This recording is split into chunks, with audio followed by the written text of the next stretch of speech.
what I want to know first of all is how you guys met. How do you guys meet? What's the story behind that? We met. We were childhood friends, so we met um, How old childhood? uh, kindergarten. Yeah, For that, and then he got bigger and stronger than me. That's how we. yeah. So we met then. But it is funny because we both have children, and they're finding friends and seeking friends, and you see you do see some of the qualities that they look for in their friends, and things like kindness and honesty and fairness and hard work and determination or whatever, or just who has the you know coolest candy. But those other things are also the same qualities you look for in a business partner. So it a lot of times those things transcend. So we were friends as young children. We did get in a brawl or two. I think that was also another thing that made us decide to become best friends because we neither of us would give up if we got into a fight. So then we're like, okay, well, that's not fun anymore. Let's not. And that's actually good to get that out the way at a young age anyway. It's like the chicken pox. Like, just get it out the way, fight it out. You know what I mean? You don't have to worry about it again, you know? It was probably 1975. All right. Old Mission Peninsula, so Traverse City, Michigan. Okay. Much smaller town than it is now. Pretty big place, but it was a wonderful experience. And then we got to go to this place called University of Michigan. Go blue, go blue, go blue. Go Blue. And we happened to be roommates the whole time. Which dorm? Well, he was actually okay. He hates it when I do this. So we played sports in high school, and he was exceptionally good. And so he should have played hockey here at Michigan. Instead, he chose to play football. And so he was on the Michigan football team for a brief time, and then decided, I'm going to say this right, so if your parents ever hear this, that school was more important. Might have been some other things that we were doing. But so he was South Quad, that's where the football team was, and I was West Quad. Okay. And I should have played with the greatest coach I know at U of M, Steve Burns over there, who, if, for alumni, he created the soccer program here at University of Michigan. But I was really into school too, and I didn't have time to do it. Yeah. So it was a long journey of just being friends for a long time. Have you been entrepreneurial before individually? Have you been entrepreneurial? Is this your first time doing the? Have you had one business and you just continue to grow it?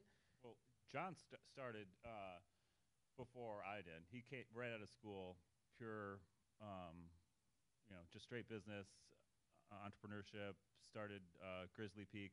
I went on to architecture school, practiced architecture, got another master's in real estate development, and then I saw all the amazing things that he had already done and saw where he was headed and where that trajectory was, and I was fortunate enough that he wanted me to, join him, and then I joined him at a later date. So he really had a great start before we became partners in business. Do you have a background? Like, does your family have a background in entrepreneurship? So, strangely, yeah, both our fathers came from families that didn't have any money. Mid-Michigan, Rockford, Michigan, and Muskegon, Michigan. And early on, we could see the hours that they were working. And so I don't think we realized it. But in my family, I married into a family that they're all doctors and attorneys. I'm like, wow, this is big. This is a big deal. And I remember with my girlfriend at the time, she was in law school here, and she's now my wife. And I'm a little bit older, so I already started working. And she was like, "What do you do? Like, what do you do every day?" And I'm like, I don't know. I mean, I can't tell you because every day is different. But in her family, I mean, this was almost like she's gonna dump me. We're in Pioneer High School parking lot, and she's just done because she's like, this guy has no drive. How old were you at this time? I was 27, and to understand that we don't have one business was really challenging for her because, I mean, as we talk, not all these businesses were successful, and that was really scary to her because her dad was an anesthesiologist, and he had a paycheck every day. There were people getting sick, and I was doing some real estate and making beer, and that just didn't make a lot of sense to her. Now, she married me, so it's worked out okay, but it was, late 90s, and so, but we had the bug probably, and didn't know it from our parents, of this is something we wanted to do, the good and the bad about it. And some of our early projects also were, it was the ready, go, set. Like, we just kind of jumped into them before we set ourselves instead of ready, set, go. And so we had a couple that we, were probably, I don't know a better way to describe it, but we were young and not so smart, and we just dove in because we just fell in love with them, and we were passionate about them, which created some struggles. So it's nice to have the balance of some successful ones to offset some of the ones where we struggled more. But we definitely, we've learned a lot of lessons along the way from some that didn't go, a couple that didn't go quite as smoothly as the rest of them. So. You said ready, set, go. What did you say before that? You said ready, set. Ready, go, set. Like, break into that a little bit more, because I don't know if you guys are on social media. Like, Will Smith just posted a pretty cool post, on Instagram about being ready, and like, if you're at a point where you're ever ready, so it was not. Let me take a step back. Will Smith posted an awesome video about running and jumping and being prepared to do that leap. And there's another comment I heard from someone else say that if you have an idea and you want to leap and do it, but you think you're doing it when you're ready, it's probably too late. And so my question now is, when you said ready, set, go versus ready, go, set, is what was your return on your experience on being ready, go, set versus ready, set, go? Do you see, like, when you were ready, go, set, things turn out better than you expected because you kind of weren't set? We still do both. We still do both. Because you can't, I like to, I don't know, I'm more, I don't know, what would you say? You're more thoughtful and cautious. But you can't, I mean, you can't have all the answers before you do what we do. You just can't. So it's so helpful and so just great for me to have a business partner that can, make a decision with only 10% of the information and say, no, it's going to be good. We got to do it. We got to do it. And so it's great to have a business partner like John. What made you want to go, you did a lot of traveling, but you wanted to give it a try in entrepreneurship. What was it about his experience? And I mean, you got the childhood friendship under your belt, but what made you want to come to the dark side? Well, he was an artist first. So the one thing, he was in the School of Art. And so I think there's that part of passion or creativity that led its way into his business life now. It might have also been a conversation with his parents that when he was going to graduate from U of M with a degree in art, that they thought, well, maybe you might want something more, I think, which is different. But he had that passion for creativity first. So I don't know the next part, but I want to throw that in because he might not talk about that. No, that's true. And I enjoyed architecture, and then actually practicing architecture, I worked with some really amazing real estate developers and started to understand that was even a bigger part of the process. And then seeing what John was doing, which was not only the real estate development, but also the operations side with restaurants and breweries.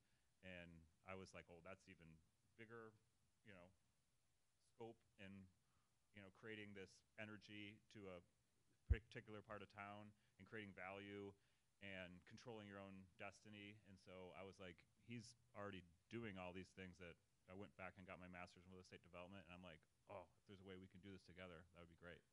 Yeah.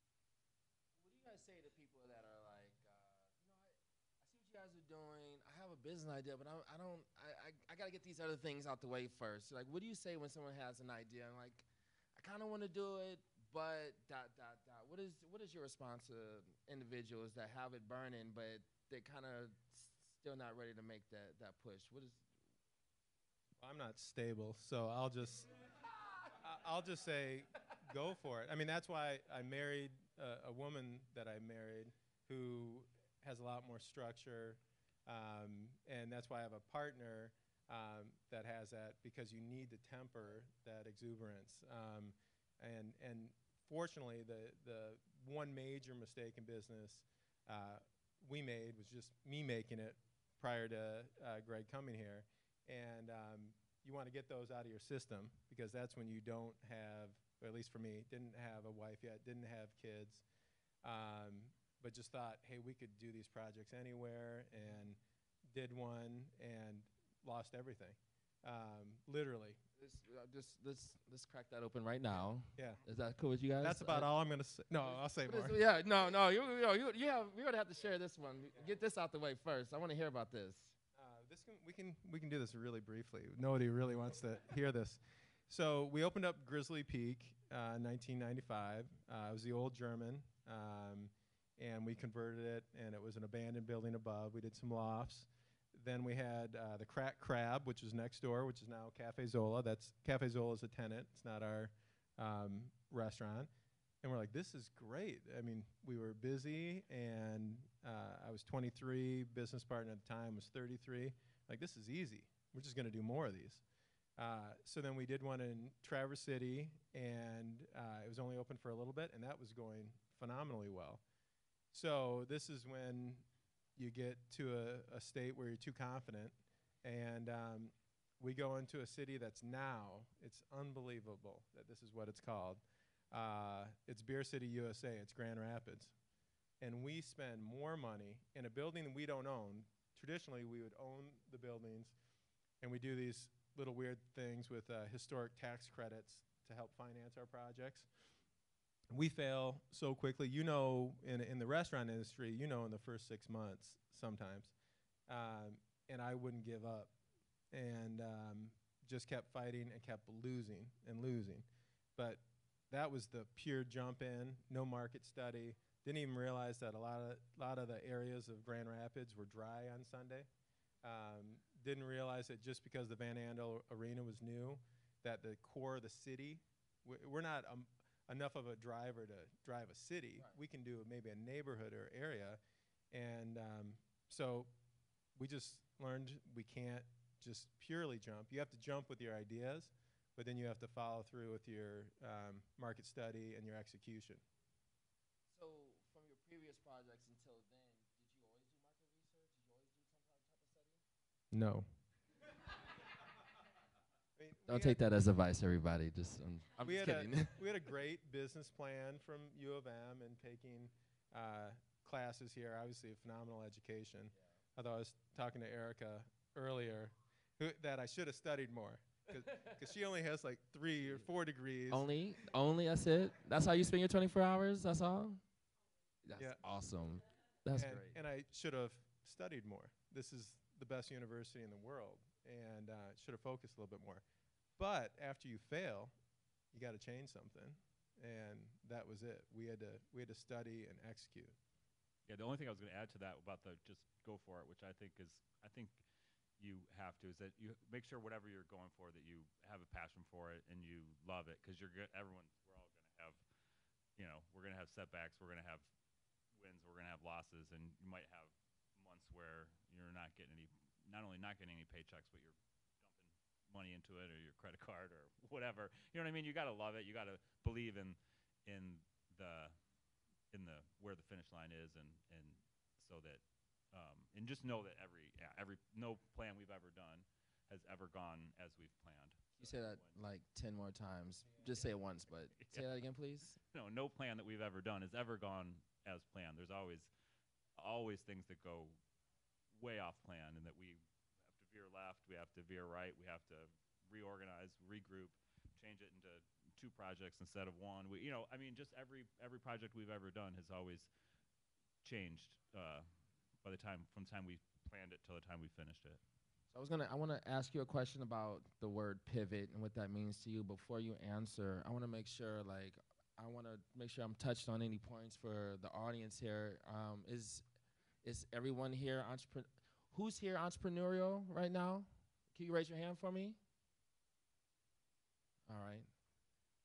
Who has entrepreneurial dreams at night? That sounded kind of weird, didn't it? It's supposed to. Oh, it did that intentional. So, does anyone have any questions so far about anything that's been talked about? I want to make sure we're all fully connected. Yeah, let's do it. What's your name? Okay. Greg wants to know if you're originally from Traverse. We both well, actually I wasn't born in Traverse City, but John was born in Traverse City and raised, and I moved there when I was like 3 or 4, and so from kindergarten on. Yeah.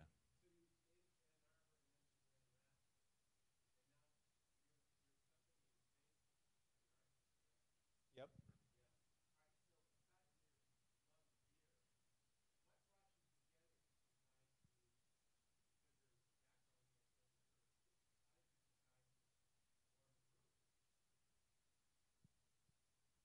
Why Well, beer? Well, we were good at it as far as the drinking part. Um, Thank you. Thank you for that. yeah, and that was about it. No, what happened is we got to a point where our company had around 220 employees, about that back in 2002, 2003, and I thought that was my brain that said that. Yes, that's Yeah, a lot but of people. it's the thing is it's different in the hospitality business, and we have 1,100 employees right now around the state, but so we're a mess again. So we have a real estate. Yeah, at times. So we have real estate. That's what started it out. So we realized that we could do the construction and design process. So I actually have to do a pivot here in my conversation to explain that we have 2 partners, actually 3 partners, that are professional restaurateurs. So he was a waiter in college, and man, he was a good waiter. I was a dishwasher at a country club, and I don't like to golf, and I do not like country clubs, and it's partly because of that. And so we didn't have the experience to run the restaurants, and so we went to our bank on our first one, and I remember the man to this date. He's the president of Ann Arbor State Bank now. His name is Peter Shork. And we went to him to ask for financing, said, I'm going to run the restaurant and brew the beer, which I explained I'm a terrible brewer. And he looked at me and basically just giggled and said, that's not going to work. Everybody thinks of restaurants as something that's fun and exciting, and that's why 80% or something like that fail. So getting to the pivot point is we decided we needed a partner, and we needed to be with people that we trust, because it's also a cash business at times, or at least it was back in the day. Now it's all credit cards. It's kind of cash in New York. Yeah. Still cash. Still cash. By Cash choice. is still the best. And so we got to a point where I knew on the design and construction side I was lacking. And I was ad-libbing too much. And even though I was learning, I wasn't professionally trained. And Greg was professionally trained in 2 facets of it. He went to the best architecture school in the world at University of Michigan, and then Go Blue. And then he went to Columbia and did basically an MBA, but it's in real estate, a master's. And I'm like, all right, I'm stealing him. And he and his wife moved back from San Francisco, and it was me being greedy. I knew what I was missing. And I had my best friend who had that, and I'm like, we can do this together if you're crazy enough to move from San Francisco back to Ann Arbor. So I don't even know what the question was at the Why'd you choose brewery? Oh, brewery. Well, it was an emerging industry at the time. We loved it, and it was something that people were gravitating to on the food side as well. I can't believe I answered that question with like 6 minutes of whatever I was saying, and not sure if I answered we were it. all locked in. Yeah. 1 and 2.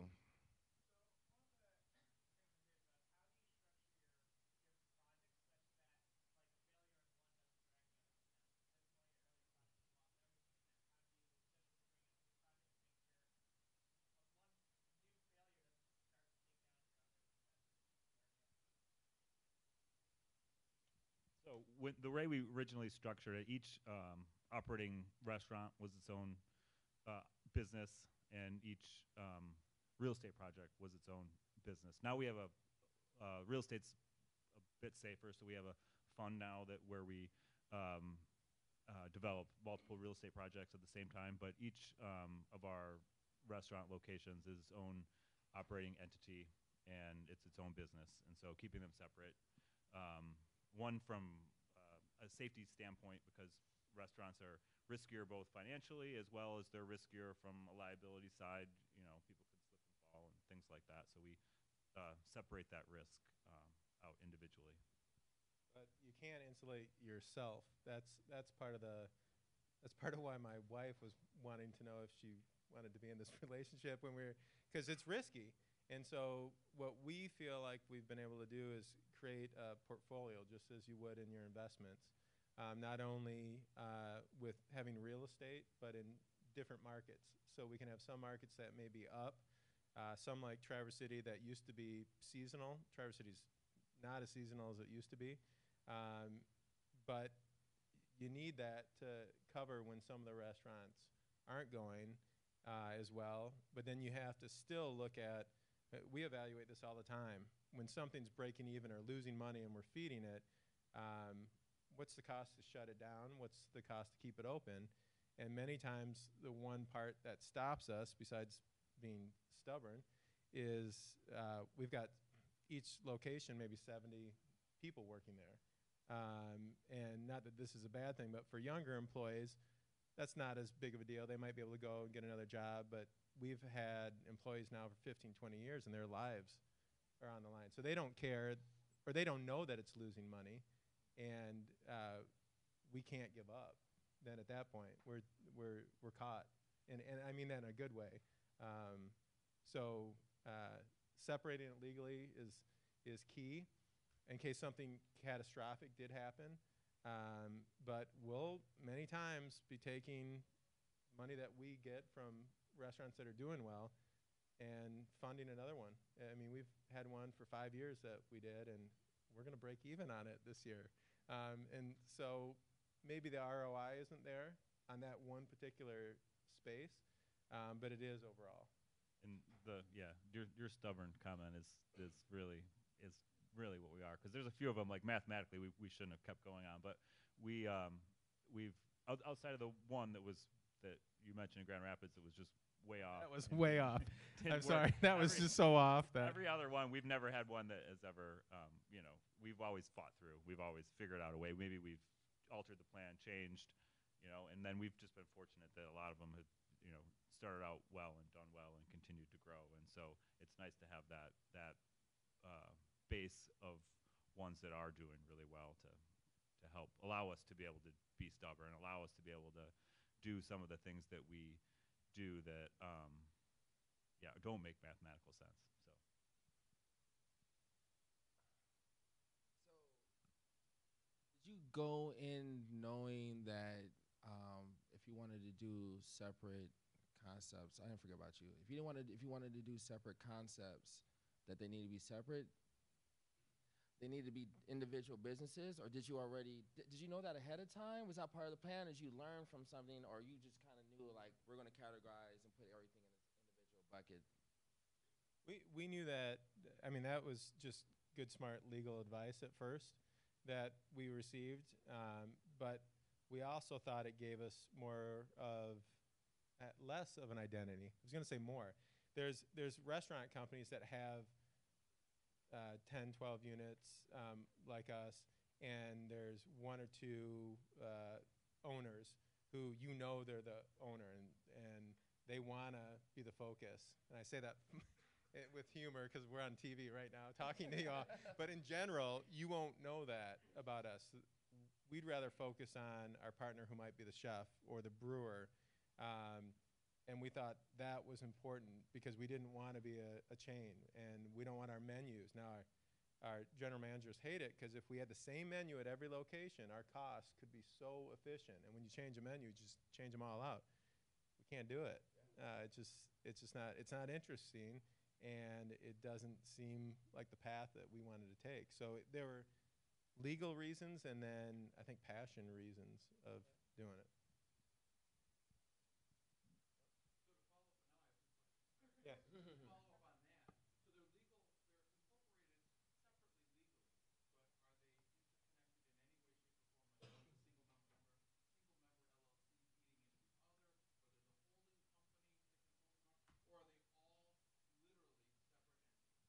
The the restaurants are all separate entities.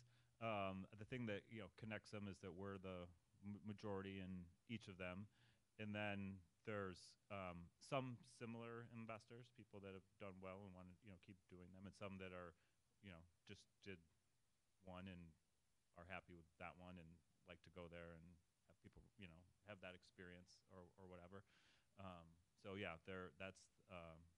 we keep them separate. Yes.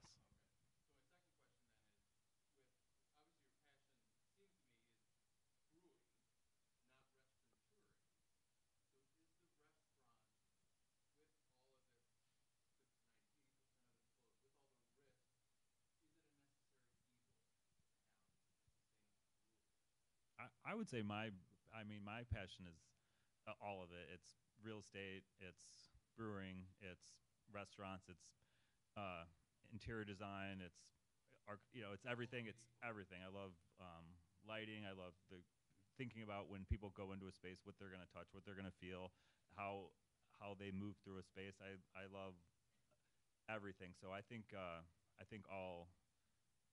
For me, all aspects are interesting. All aspects are important. I don't know if you have a certain priority you want to talk about. No.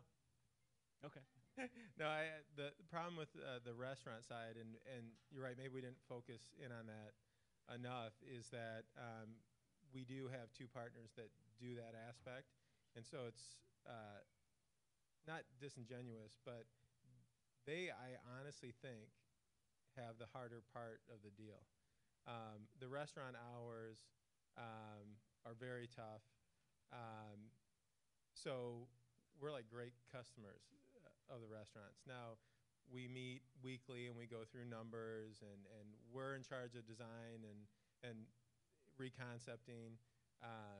So on that one, I do have to break because we're U of M here, and we're sitting in the Pretzel Bell. So this one didn't totally fail, but we had this restaurant called Lena and Cafe Habana that was in this location. We don't own the building. A family that owns some of the most beautiful buildings in Ann Arbor owns this, and we rented from them. And we decided that as cool as Lena was, it wasn't working. And so we had 3 older U of M alumni. Bruce Elliott, who's an attorney in town, played football. Fritz Seifert, literally my next door neighbor, and Bruce Zankel, who lives in Connecticut. And they would go to the Pretzel Bell and just say it was just the most amazing place in the 60s and 70s. And so we got an opportunity to think, all right, we don't own the real estate. Do we want to continue this? But we're going to pay for all our employees to stay working while we do the switch over. We want to do it because it's a restaurant first, no brewery in this at all, and it had that passion of U of M. So this one actually turned against what most of ours. It has nothing to do with beer. We don't own the real estate. It is just a restaurant, and we love it. So, And the food is really good too. If you haven't eaten here, you good here?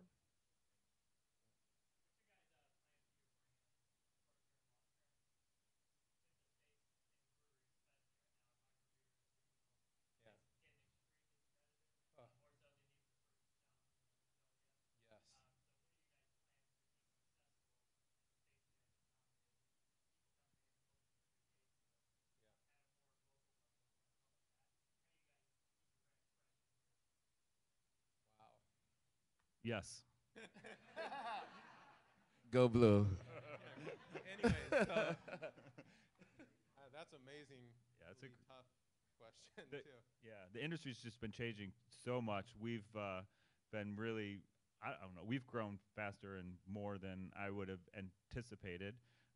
We love the beer that our brewers are making. We, are passionate about our brands and what we've created. And I don't know, we're just kind of trying to, at least for me, I'm understanding you can add on this too, understanding the changes in the industry, seeing all the mergers that are happening, all the accelerated growth, and we're just enjoying the beer that we're making, enjoying our growth, and leaving our options open for the future. And John might have a different philosophy on this too. No, but you nailed it. Like this industry was so exciting. Everybody was reading on it, and people are making so much money. That business, we haven't made a ton of money yet. We keep investing daily, and there's so much competition in this industry. Can't even name off. I think when we started, we had the second or third brew pub in the state of Michigan, and there was only one microbrewery called Bell's, tiny little brewery. Yeah, tiny. And are there? I'm going to make this up. Are there 6,000 breweries in the state of Michigan? I don't even know. I mean, there's so many brands. So right now, we're focused on making sure we're making the beer that we still like, and that's a common slogan. But you can't get stuck. So we have the sour brand called Jolly Pumpkin that's really weird and odd and wonderfully unique, created by a U of M grad, Ron Jeffries. And that kind of has the more award-winning brand. And so we've opened up several different locations because it's so weird. You don't go in and get 10 bottles of Jolly Pumpkin. It can sell for $9 to, if you're in Brooklyn, it could be $25 at a bar, 30 for a bottle. It's just beer. It's a bottle of beer. Why $30? It's ridiculous. And we don't capture any of that because once we sell it, we're selling it at the same price. That we have to constantly be watching. For a while, we didn't have to. We could just make the beer we want. Now we have to start to look at styles that are unique, and sometimes we're out first with it, and somebody does it maybe better or does a better job marketing it. But we're a lot more on our toes. Our staff has changed from older guys like us to having a younger, more diverse brewery, which I think was super important in this industry. And we're just a lot more active in being open to change and not fixing our ways. But you nailed it. I mean, it is so competitive now. It's crazy. This guy right here that's about to speak is the man, by the way.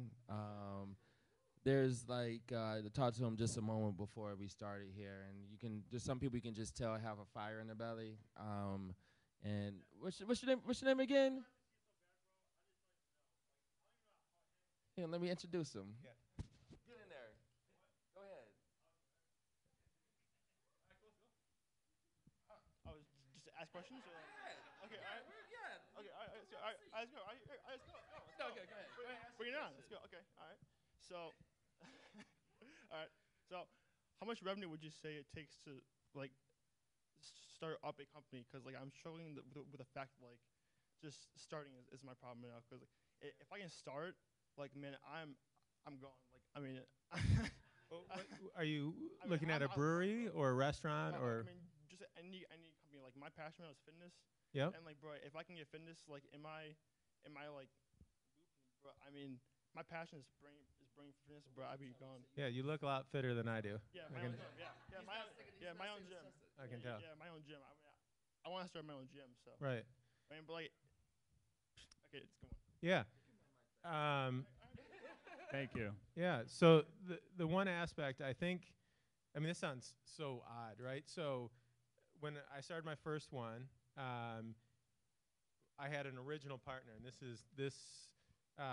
was not a good partner, and I won't name him, but I'm 23. I just graduated from U of M, and I want to start something, but I don't have the experience or the wherewithal to do it. And but I like beer, and so the exact opposite of fitness. And Beer has water in it Yeah. and nutrients. And so it does. And so I read an article about a husband and wife starting a brew pub in Ann Arbor. And I'm like, all right, I'm getting in front of them. Doesn't matter what. I'm going to walk over to their house, do whatever it takes. So I contact the guy, and we meet at Sweetwater's. Sweetwater's had just been opened up by a husband and wife. And really charismatic guy. Meet he and his wife, and decide, all right, this is my avenue. So for me, it was finding a partner. It was his and her idea. Little did I know, it was her idea and her resources and everything. And then the story goes south. She ends up passing away. And then this original partner, if this is too much, I'll wrap it up quickly, says, look, you don't have enough money and enough experience to do this with me. We need to advertise and find somebody else. So we put an advertisement in Cranes, in the back of Cranes, and find another partner. So, but this is where my success had an opportunity, is we found a partner who was honest and straightforward, but was a little bit older. So I had to give up more of my ownership at first to have an opportunity to do this. So he was more experienced, had more resources. He was helpful that we could remove this other partner who was stealing. All the bad things you can hear about your first business, well, I was in the midst of it until we had this other partner. So I gave in and gave up to get my dream going. And I think on the first one, and we've done this now ever since, is having partners can cause headaches where you have different opinions, you have to work through them, but you also get better ideas. There's no top dog in our company at all, and you can be sheltered from failures, and then you can celebrate your successes together. So for our first one, getting a partner, the right partner, was the best opportunity. And you can already tell from you when you're standing over there, the passion is what a lot of people don't have. You already got that. That's the main thing. So, yeah. True. Is getting a partner on social media. I'll do that. Yeah. Sorry. Okay. So social media is an advantage today. So is finding a partner on social media rather than like somewhere else, is that like a good option, would you say? Or It's fair game. I mean, True. Dating, meeting. I met my wife at a. Honestly, I met my wife at a sorority fraternity party here at U of M. That's just random. And then she's from downstate. She went to a private school, Cranbrook. I'm from northern Michigan, pretty much a hick when I first came here. And I don't think there's a right or wrong way. It's picking the person, is the key. And I made the wrong choice at first. And we've always been really fortunate with our partners in partnering. Ever since I was really fortunate. He had a couple of his challenges before we became partners, because then he learned his lessons, and then I got to miss out on a couple of those. But we've been really fortunate with having really great quality partners that actually all not only have been financial partners, but also bring a lot to the table with their expertise in their particular field. So that's really great. And I know a lot of times people say when you're starting out, try not to, you want to steer away from doing things with family or friends. But when you're starting out, you want people that, if you don't have the experience, you need people that trust you, and that's who trust you are your family and friends. So we had family and friends that were our partners when we first started. And then for us, when you have your, family and friends as partners, you're that just on your own, you can't sleep at night because you don't want to fail. When you've got your family and friends in it with you, then you really can't sleep at night because you've got to succeed, and that has really helped us. And then we've been able to, once we've had a lot of or more success along the way, we've been able to kind of grow that ability to continue to grow that ability to find partners, and that's really helped us as we've grown. You got one more. Are we gonna?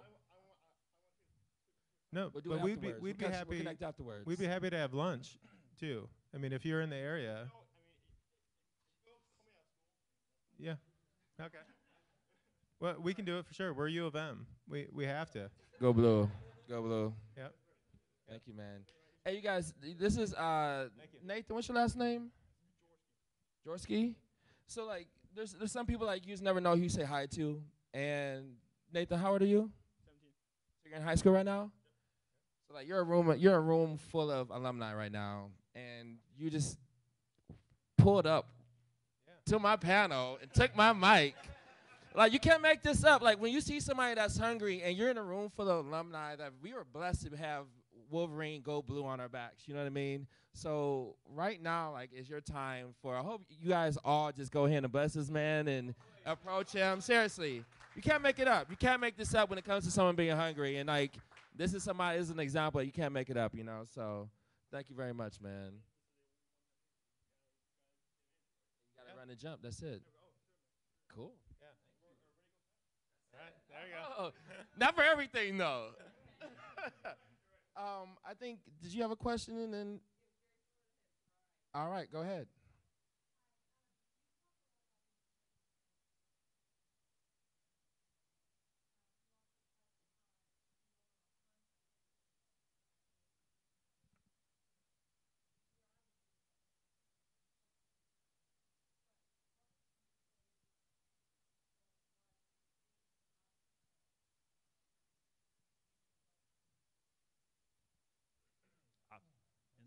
That's all you. I was That's going to say, tough no, for the me. obstacle in the build-outs in particular. I mean, our biggest obstacle when we first started was getting the financing.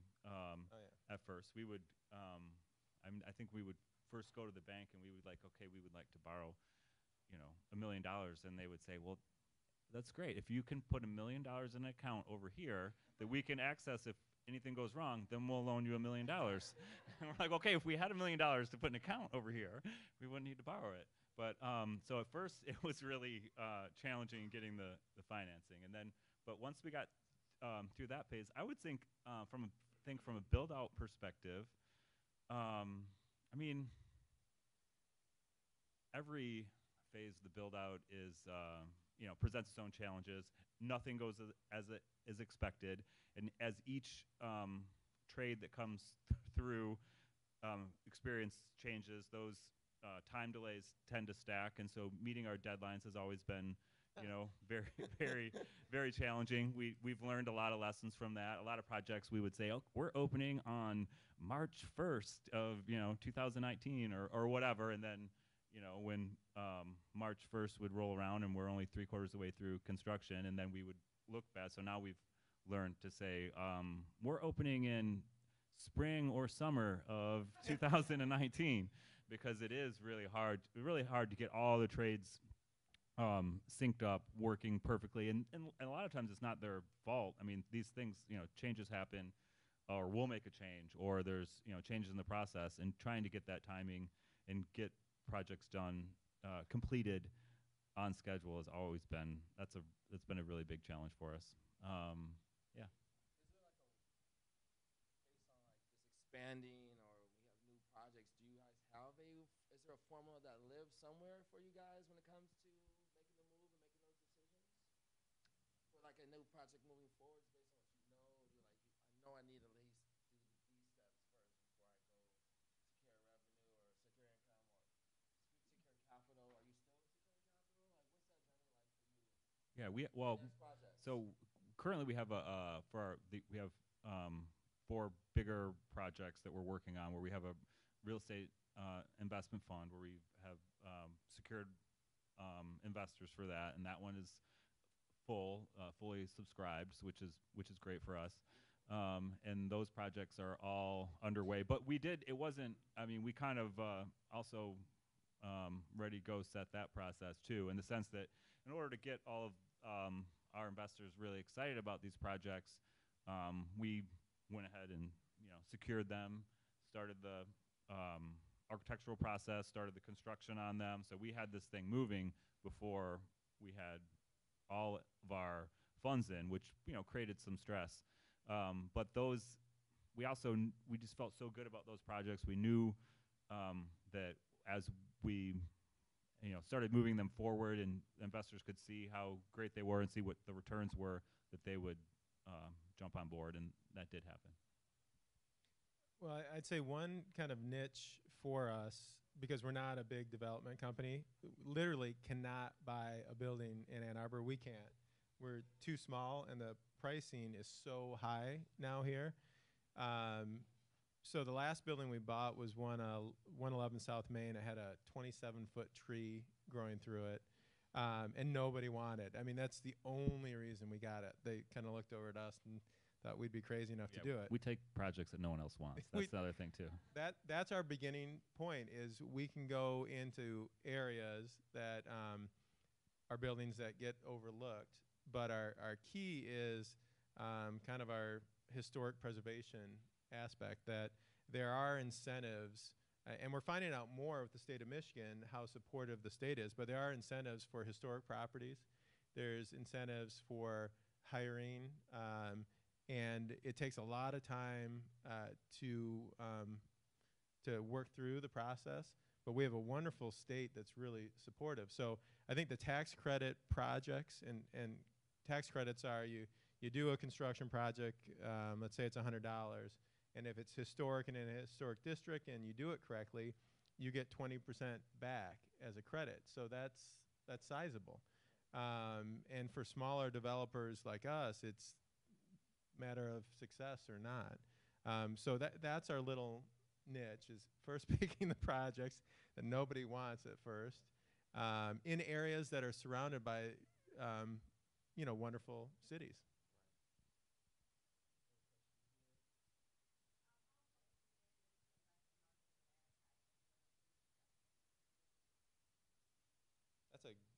Another yes one.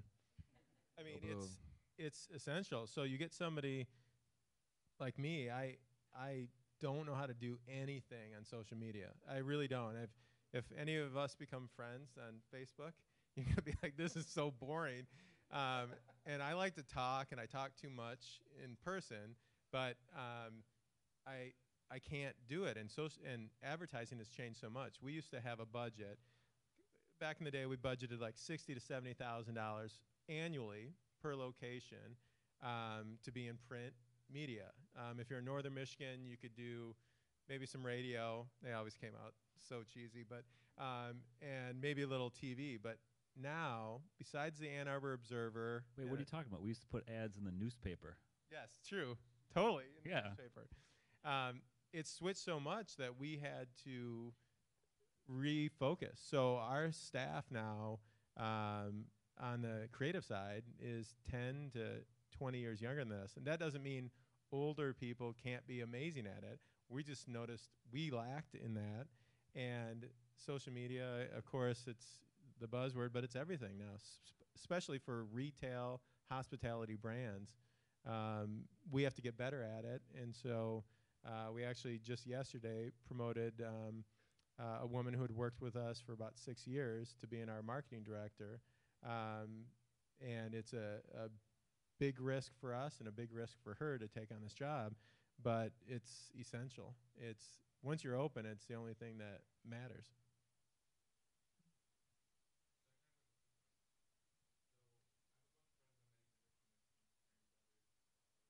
What fraternity?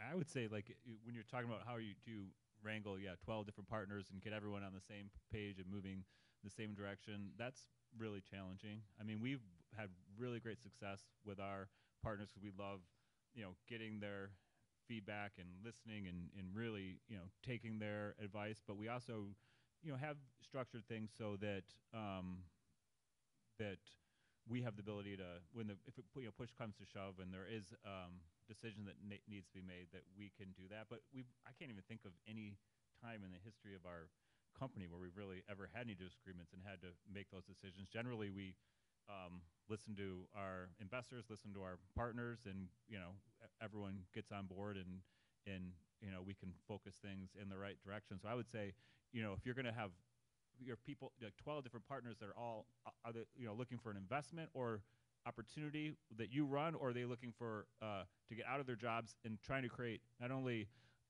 business that's successful, but also 12 salaries for those people? That becomes another challenge onto itself, and trying to make sure that each of their expertise are pointed in the right direction.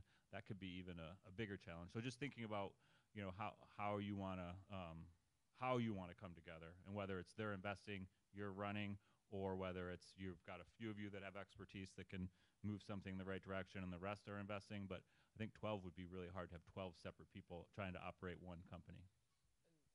There's a book called The Founder's Dilemma. It's really good. I bought that book on my phone and then on Amazon, and then they just took it off for some reason. I was like, I want my $13.99 back.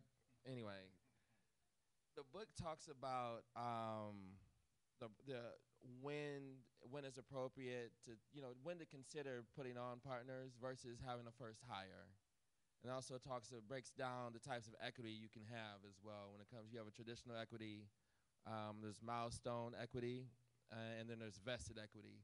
Whereas we have 12 people that are gonna hop on a concept that might not last all the way through. At least your equity is protected because it's vested. So if you want to give somebody 10%, but over 4 years, over 5 years, because you just allocate it each year, you can protect your business that way. But these are just different things you can consider when bringing on a lot of people on one thing too.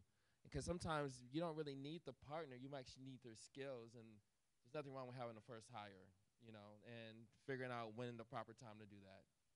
So.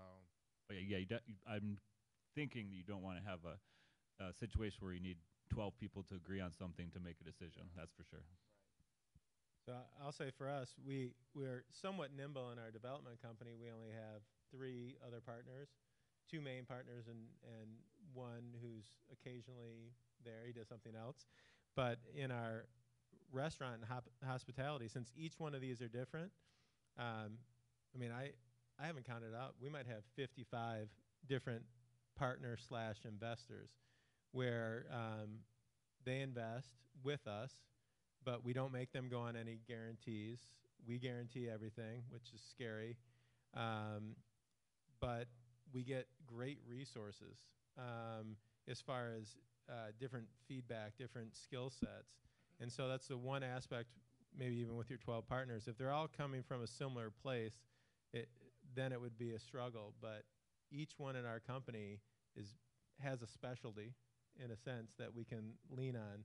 So that picking that partner who adds to you is the most important thing, versus, when we opened up our Royal Oak project, there's like 5 of our fraternity brothers from U of M. And they all had different professions, and they wanted us to do it. So it worked out perfectly, but we all have an opinion, and we all meet, but we were ultimately responsible for it.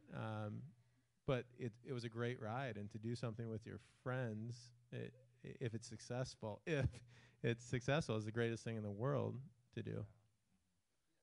Oh no, I was just going to expand. John touched on the fact that we have so many great partners, and we're sitting up here, but like in our real estate development company, we have 2 other of our best friends that are partners in there. Our brewing company, we have amazing partners. Our restaurant company, we have amazing partners. I mean, we have we're very fortunate to work with really talented and honest and hardworking and just great people. So, one thing that I really appreciate from listening to you guys, and because it's just coming to me now, but when we have conversations with people that have these ideas that they want to start a business, but I need a partner, I need an investor. A lot of this stuff can kind of bottleneck what you really want to do. And an example here is, you know, they didn't start off as partners. One was already doing it already, and so I want to put it out there as like partnership is very important, but when it comes to starting off, try to do as much, learn about yourself and what you contribute to your concept before thinking you need one immediately, because that's going to hold you up as well, And, there's going to be times people are going to show up for you as well. So, don't let it be at a way for an excuse to slow you down on the dreams or the goals you want. Like, do what you have. You have 2 legs, 2 arms, or neither one. Start somewhere, and then if things starts making sense, bring the partners on as time goes on. But don't think it's required to get your dream started either. While I have the mic, I really appreciated what you said earlier when it comes to entrepreneurship, because we think about, like, a lot of us say we don't want to work for anybody else, or we want to have our own business and control, make our own decisions. One thing that stuck out to me is that you came to a point where you're not only just business owner, entrepreneurs, you're responsible for other people's lives. And that's something that I really never thought about until I actually opened my restaurant. It's like, geez, business is tough right now, but this person's counting on it. It changes. Life tastes differently when you're responsible for somebody else, And that's something to think about, too, is when you want to start an idea, when you get to a point where you're successful, your crown gets a little bit heavier, because now you have to bring other people underneath you that now you're responsible for, that's beyond just your business now too. So I just wanted to throw that out, because that stuck out and that resonated with me, and how I thought about business when I opened up too. So does anyone have any questions? Let's go.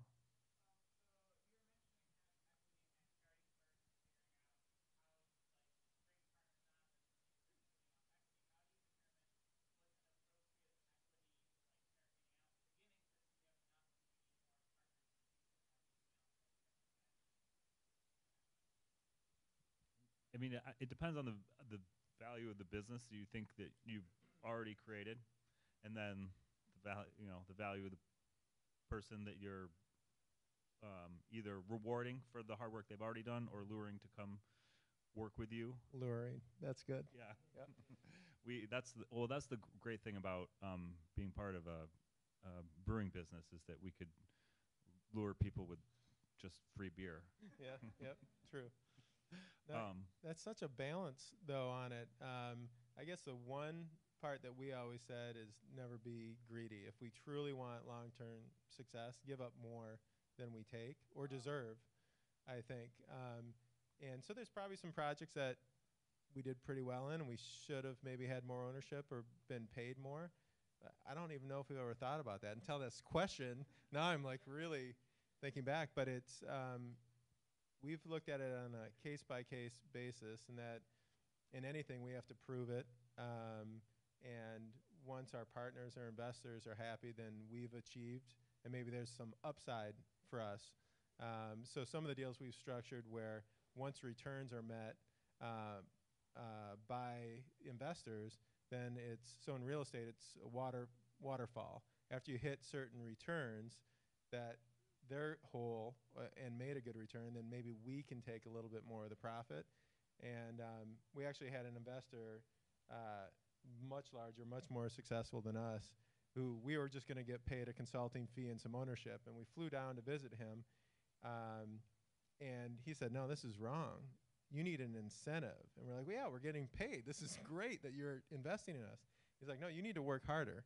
How you're going to work harder is if you make me more money, you can make more." And we had never structured anything like that. And it was a perfect response from somebody else to give us permission to do that. We wouldn't have done it ourselves, and it is making us work harder. Not only is faith in us, and that we're guaranteeing all the debt, so if we don't succeed, we're in big trouble, but that he gave us permission to enjoy success if we reach certain points. So I'm 48. That was the first time I learned another aspect of our business that I'd never heard of. Large development companies know this inside and out, but we're not large. So it was a great experience. Yeah, and John always had talked to me about that too. Like, it was something I learned from John was like, yeah, sometimes you have to give up a lot to get a lot in return. And so with some of our partners that we brought on, maybe we gave up a lot more than I would have thought made sense, but it has worked out, and we've received a lot more in return. And the same concept that John was talking about, that our good friends who are developers that taught us on the how to make sure we're rewarding ourselves properly for the hard work we're putting in. It does relate to a lot of the things that we've done, which is trying to get everyone's incentives aligned, like everyone working towards the same goal, not only from on a variety of levels, but one, if you're financially kind of both being rewarded for the same things, and that helps get you pointed in the same direction. But if also you're both are all kind of really involved, trying to get involved in the community in the same way, that really helps everyone get moving in the same direction. So anything we can do, whether it be partnership wise or incentive wise, to get everybody really pointed in the same direction, moving and believing in the same finish line, that helps us out a lot. Up here, I have one question, and I have a thing that really resonated with me from you guys. So I'm gonna ask the question first, and then we're gonna. If you have anything else you want to add to, please feel free. How do you thrive as a business owner and create social change in the communities at the same time? Like, how? I'll start on that one. One thing I know just from our experience is that I think, especially in the communities that we're in, we want to be involved in every community we're in, whether it's giving back to charities that we believe in, or just being active in those communities. And I think for us, we have to have both. We have to have the community involvement and the successful business. They both have to happen equally. You can't have one without the other. I don't think if you're not involved in your community, it's gonna have a negative impact on your business, and you're not gonna succeed. But also, if you don't have a successful business, you can't. I mean, it's not. Got involved in certain degrees with businesses, whether it be an investor standpoint, that had such great social mission and cared about their community so much, but they were failing, and there's so much money that had to be put into that business that it's like if you can't get the business to at least break even or do well, then you're not going to be helping anybody, because everyone's going to be out of a job. So how do you make sure we get it structured so that you can give back, you can be involved in your community, and also have a successful business? And then the same with that, with the causes that we get into and believe in, we try to not only do it with ones that we care about, but also try to work with ones that our partners, the people that work at the restaurant, the brewery, everywhere, ones that they care about as well, because that gets us all on the same page and moving in the right direction. And another thing on top of that is, if we have millennials, the Generation Z, like, they want to work for companies that have or care about the communities, have more of a mission, are passionate about what they're doing, care more than just a paycheck, but they also need to get paid. So we've seen other places or areas where people will want to give back to their community, but they'll expect their staff to come do that for free. And I don't know, I just feel like for us, we don't do that. We believe people also need to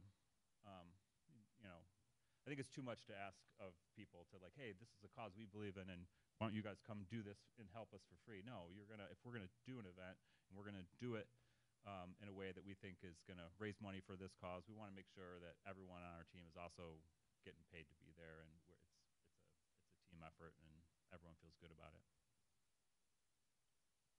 I got one, and this is going to bore you because I just told you right beforehand. So, and I knew I was going to bring it up if you asked a question like that. So there's another university. It's really awesome too. It's not University of Michigan, but it's Eastern Michigan, which is our sister University here at Ypsilanti, and they have a class called Fermentation Science. Kind of unique. There's other brewing schools around the country, but this is a science-based. And so we found out about that, and we're doing a project in Detroit with the most amazing woman in Detroit. Sue Mosey is her name. She's Midtown Inc. She's the mayor of Midtown, and she's just this phenomenal woman. And we were sitting there talking about real estate, and she's like, you know what burns my something is there are not enough women in real estate in Detroit, and it's really bothering me. So she's like, when I'm done working at Midtown Inc., not for profit, I'm just going to focus on real estate and women.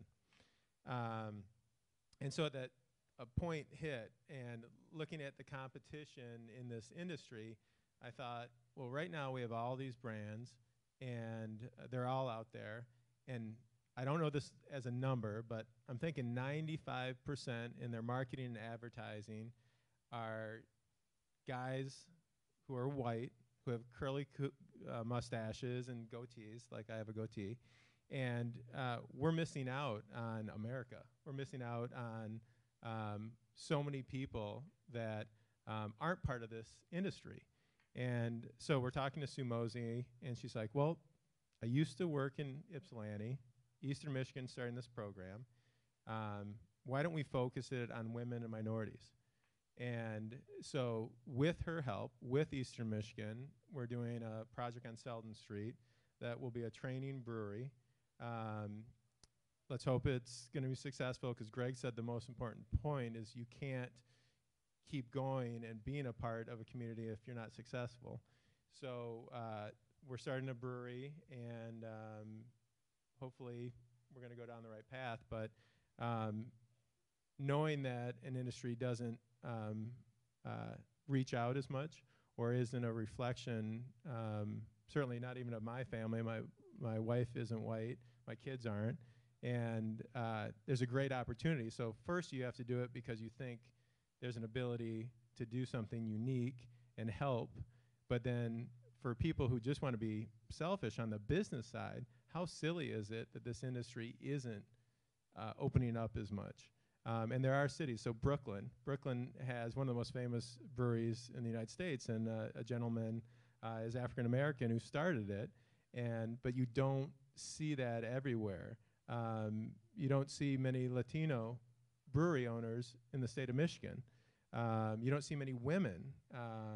And so this is our next step, that we're at a point that we are able to work with two not-for-profits, and we're for-profit, and get to live part of our dream of having a social mission, but hopefully being successful, so that we can help others open breweries. So it's our next step, and hopefully we'll be open. We'll be open in 2019-ish, but it's something we're just extremely excited about. That's amazing. So we're at the wind up right now, but before we had this panel, I just really studied you guys for a little while, and I went on your website, and there's a letter from someone's dad here that really resonated, and it kind of just ties everything that we just talked about today. I kind of wanted to read it to you all. And I think I started doing these notes, like, was it 2 months ago? Anyway. Hey, Greg might cry when you read this, just FYI, because it was an awesome letter. You know, before I even read that, I want to make sure you know, like, the vulnerability that's required for entrepreneurship, being able to continue to be a student in entrepreneurship, because, you know, you asked the question about, you know, the branding and what comes up next. And there's a humility side to it, where you can either say, yeah, I got this figured out, or we're just going to wing it, or we're going to continue. As long as we have each other and we have the responsibility of leading other people, you know, things are going to be okay. And that's where the vulnerability comes in. So I really want to point that out to everybody as well. But this is, I think this letter was beautiful, and I really want to put this out here in the universe for all of us, and for me too. So while I understand that having these documents is essential, as I am sure you are aware, these type of agreements are only as good as the character and compatibility of the principals. Fortunately, I believe the two of you possess all the skills as well as those important intangible qualities for a lasting partnership. As time goes on, various elements of your respective contribution to projects may not always be proportionate on individual projects. The total objective is what counts. Mistakes will be made and disappointments will occur, and the documents will not cover every circumstance. Actually, once the documents are signed, I doubt that you will ever need them again. A few simple words will be more important than all the documents and legal advice you can obtain. Fairness, flexibility, and always sharing credit for success and failures. The fact that your commitment to your friendship, loyalty, and fairness takes priority over money will lead you to solve any unexpected development. I believe with the combination of your abilities and professionalism combined with the support and talent of Andy and Fran, you are destined to great success. And I think it says "Love Dad" on the website. Is your pops there? And for me, it's like it kind of ties in like every single subject we talked about today about knowing that things that we expect and the idea of entitlement can get in the way when it comes down to your character and what you say to your business partner and what you say to yourself. And so I really wanted to end with that. And I really appreciate your energy and just being vulnerable and sharing your thoughts with all of us because I learned so much.